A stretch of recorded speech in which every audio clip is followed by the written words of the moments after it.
मैं तुझे कैसे छोड़ सकता हूँ।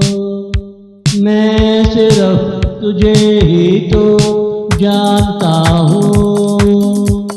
इससे आगे तुमको क्या कहना है, इससे आगे तुमको क्या कहना है।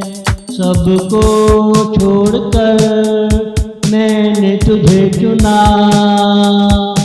इससे बड़ी संजीदगी और क्या होगी।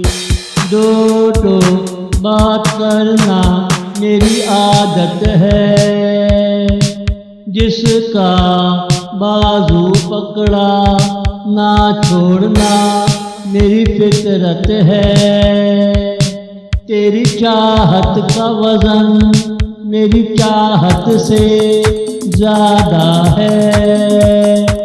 खुद सोचो मैं तुम्हें कैसे छोड़ सकता हूँ।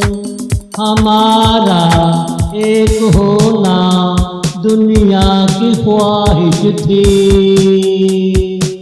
कुदरत ने असबाब पैदा कर दिए, फिक्र क्या करना। कुदरत ने असबाब पैदा कर दिए, फिक्र क्या करना। मैं तुझे कैसे छोड़ सकता हूँ। मैं सिर्फ तुझे ही तो जानता हूँ।